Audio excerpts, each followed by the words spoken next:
Voces de cambio, educación, política, economía, ciencia y tecnología, salud, cultura y toda una diversidad de temas en las Voces de Cambio. En las Voces de Cambio.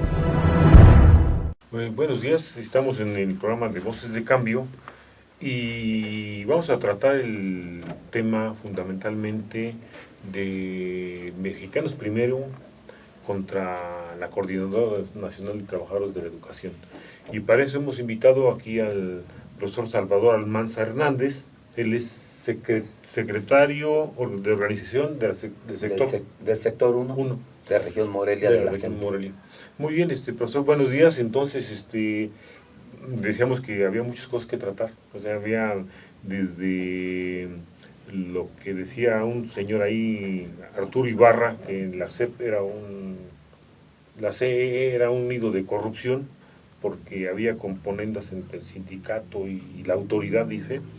Lo otro era lo importantísimo, que a mí se me hizo muy importante, lo último, era lo de la Suprema Corte de Justicia con respecto a lo de la ley de educación, que pone un hasta aquí, pudiéramos decir. Otro problema es el de los pagos, que la SEP tiene no solamente con los profesores, sino creo con todo mundo aquí en el Estado. Y después, pues, lo de Mexicanos Primero y contra la CENTE, y bueno, pues en este caso contra Juan José, que decía que no asistía a clases y que tenía el 90% de asistencias o algo así, ¿no? Entonces, empezamos por esto último, ¿no? Por esto último, pues sí, Mexicanos Primero, que es una organización de empresarios, ha arremetido contra distintos dirigentes de la Coordinadora Nacional de Trabajos de la Educación, focalizados en el compañero Rubén Núñez, de secretario general de la sección 22 de Oaxaca, y Juan José Ortega Madrigal, nuestro secretario general aquí, la sección 18 de Michoacán. No debería de ser, pero quisiéramos tocarlo, la calidad moral de quien denuncia, y bueno, ahí tenemos el caso de quienes conforman Mexicanos Primero, dónde surgen y con qué objetivos surgen este grupo, un grupo empresarial. Mexicanos Primero es una organización, una asociación civil que está patrocinada por el sector privado, por los empresarios. Todos sabemos... ¿Los principales? Está Claudio Javier González, ¿no?, de Televisa, los Ramírez aquí, en el caso Alejandro Ramírez, en el caso de Michoacán, tienen intereses económicos muy marcados en el terreno educativo, como es la papelera, en el caso de Claudio Javier o X González, el propio Televisa, y bueno, están vinculados mucho a la parte económica. Entonces, cuando los empresarios se han preocupado por la cuestión educativa, es válido que se preocupen, pero no con el papel protagónico que quieren asumir. Son ciudadanos. De hecho, sí se preocupan bastante, ¿no ven las telenovelas que nos ponen, el fútbol? Yo creo que sí se preocupan para que la gente se eduque de alguna forma, ¿no? Ahí vemos cómo educa Televisa, ¿no? Los modelos, los estereotipos, las conductas que impulsan desde su programación, y que es una parte importante de Mexicanos Primero. Pero sí les preocupa, porque ellos quieren tener un tipo de ciudadanos a modo de los intereses económicos, empresariales, y yo creo que deben de preocuparse, pero como ciudadanos, no como empresarios. Como padre de familia, como ciudadanos, tienen el derecho, junto con todos los demás ciudadanos del país, de preocuparse por la educación. Pero ellos quieren ser los orientadores. Y bueno, ellos surgen en el 2007, yo considero que es a petición o como respuesta de una orientación de un organismo internacional que no tiene que ver con la educación, sino con lo económico. La OCDE, que es una organización para la cooperación y el desarrollo económico, no educativo. Y bueno, ellos hacen una serie de recomendaciones a México desde el 2002, y a partir de ahí empiezan a desarrollarse este grupo de empresarios que dicen estar interesados en la educación, y buscan promover una serie de reformas legales que faciliten al gobierno de México cumplir con el mandato de la OCDE, que es el despido de muchos trabajadores. Entonces, este grupo de empresarios, el grupo empresarial que se han enriquecido en el poder y que ponen su nombre de Mexicanos Primero, no se han preocupado en ese Mexicanos Primero ver cómo se está robando o enajenando las riquezas nacionales. Lo que acabamos de ver el día de ayer, el ofrecimiento del petróleo en aguas someras de reservas ya probadas, que es de todos los mexicanos, ahí no dice nada. No dice nada con la Casa Blanca de los Peña Nieto. ¿No han demandado a Enrique Peña? Ahí no tienen opinión, no demandan, no hay nada, ahí no actúan. En el caso de Videgaray tampoco. Yo pensé que también estaban interesados en eso. No, solamente están interesados en el negocio. Los empresarios, lo suyo es la utilidad. La masacre cometida en Iguala, Guerrero, hace poco más de un año con los jóvenes normalistas, ahí no son mexicanos. La playa, Ostula, Tanuato, Apatzingán y los miles y miles de muertos que han caído por el régimen que está descomponiéndose, por un Estado mexicano que no tiene calidad moral. Eso no les interesa. Bueno, ahora hablemos de los argumentos que ellos manejan. Ellos manejan de que el profesor Juan José Ortega no va a clases, que tiene muchas inasistencias. ¿Cómo aclaramos eso? Y dicen que es el 90% de inasistencias. Sí. ¿Cómo está eso? A ver. Bueno, primero es que nuestro secretario general tiene la responsabilidad de encabezar a nuestra digna sección 18. Entonces, pues esto le requiere mucho tiempo. Históricamente el sindicato, la parte militante como la CENTE, pero también la parte institucional, el charrismo sindical, han liberado trabajadores. Esto ha sido una corresponsabilidad con los distintos gobiernos. Esto no es nuevo, viene desde 1943 con la fundación del sindicato. Pero ahora lo sacan porque es un ataque contra el movimiento de la CENTE, ¿no? Hay dos secciones, o sea, dos sectores, la institucional, que es la sección nacional del Sindicato Nacional, y la Coordinadora Nacional. El Sindicato Nacional tiene sus comisionados directamente, con los cuales ellos están descargados totalmente de grupos por parte de la autoridad. En el caso del maestro Juan José, es la autoridad la estatal, la que está dándole una licencia para que ejerza un puesto como... Para que pueda desempeñar la función de dirigente sindical. Así es, efectivamente hay muchos comisionados en el país. ¿Cuántos? No, pues se cuentan por miles. No, pero aquí en Michoacán. En Michoacán los comisionados sindicales, no hay un número así que podamos dar con toda precisión, pero los comisionados sindicales deben de ser más de 1,000 fácilmente. Aquí en Michoacán. Aquí en Michoacán. Por parte de la los CENTE. distintos... No. ¿De la CENTE cuántos hay? No, de la CENTE debe de ser como unos... estamos en el comité con unos 150. Bueno, se manejaba una cifra la vez pasada por una compañera que viene también aquí de la CENTE que decían 500. Y ahora nos dice la prensa que son 750. A lo mejor está tomando en consideración ambos sectores. Estos, suponiendo 150 que usted dice que son, no tienen grupo. No. O sea, no están comisionados por parte de la C, de la Secretaría de Educación. Le dice, estos son los que les permitimos que ustedes comisionen para las labores sindicales. ¿Así es? Bueno, más o menos, no es exacto. Vamos a ver de lo que dicen algunos medios de los números de comisionados. Primero me voy a referir a lo que hacía alusión.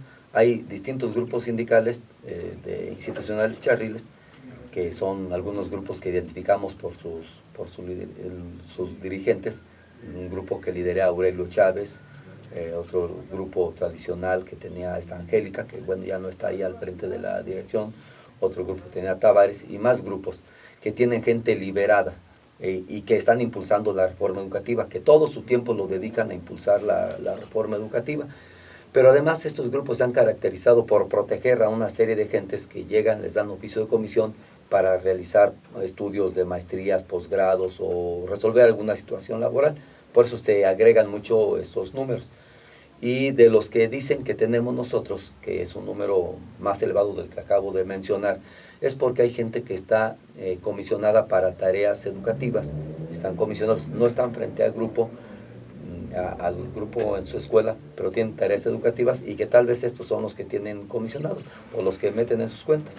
Tenemos comisionados, aquí en el caso de Morelia, por ejemplo, a CDPRON 1, CDPRON 2, compañeros encargados de realizar diplomados, talleres alternativos y algunos de la actualización permanente. Son centros de maestros. Entonces tenemos centros de maestros en todo el estado, tenemos colectivos pedagógicos, centros de investigación educativa, sindical, centros de investigación de educación indígena, y que entonces son gentes que no son exactamente funciones sindicales, Ya. sino educativas.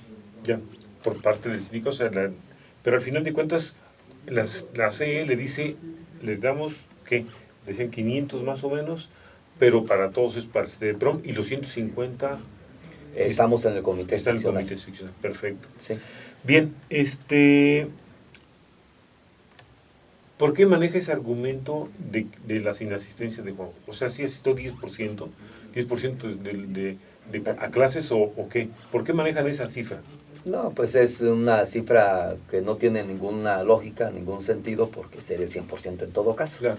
O sea, él tiene un oficio de comisión y está avalado por la Secretaría de Educación, como están avalados estamos avalados todos los comisionados que estamos en la sección 18 y que están en esos grupos sindicales a los que hago alusión, y que es una práctica que es muy añeja, o sea, viene desde 43, desde 1943, con el nacimiento del sindicato. No cuestionan a ningún otro dirigente porque el ataque no es contra otras organizaciones, es contra la CENTE. Por eso está este cuestionamiento, pero realmente no tiene ninguna razón ese 90% al que hacen alusión. Muy bien. El compañero Juan José es un agente que se entrega de tiempo completo a las actividades de representación sindical. ¿Y cómo, bueno, usted dice que el 16 de octubre, más o menos por ahí, en octubre va a haber un cambio del comité? Nosotros terminamos nuestro periodo de gestión de 3 años el día 13 de octubre. Ese día concluye. Sin embargo, el pasado pleno seccional nos avaló que prolongáramos nuestro periodo un tiempo más para poder enfrentar estos momentos en que pretende el Estado mexicano implantar una de las bases de la reforma educativa, que es la evaluación para la permanencia. Nosotros decimos que es la evaluación para el despido. Entonces vamos a prolongarnos. No está definido cuánto tiempo. Estamos en una consulta a las bases que se está realizando en esta semana. Hay asambleas delegacionales donde están revisando los elementos que tiene la convocatoria, los criterios, los candados, los perfiles y también la propuesta de tiempo. Toda la base va a mandatar y el día 16 de octubre tenemos un pleno donde vamos a traer las actas de todas las delegaciones, donde nos dirá la base cuál es el momento oportuno para el cambio de comité, para que no se empalme esto con los momentos que vamos a enfrentar el intento del Estado de aplicar la evaluación punitiva. ¿No tienen ustedes contemplado cambiar la estructura en su totalidad? O sea, esto es, había un profesor que estuvo en el sindicato, Fabricio. Él en una ocasión había propuesto que cambiara toda la estructura, o sea, los 150 que están comisionados, que se fueran a sus grupos, donde venían, y después que fueran 150 nuevos. No tienen contemplado eso porque hay gente que tiene, pues no sé, 2, 3, 4, 5 periodos de 3 años en el sindicato y hace rato que ya no van a clases. Entonces, como que eso, pues no sé, como que hace pesado el aparato, hace pues ya un aparato burocratizado, ¿no? Y entonces eso, pues yo creo que impide esto. ¿No tienen contemplado eso? ¿O piensan otra vuelta? ¿O qué porcentaje tienen contemplado que se quede?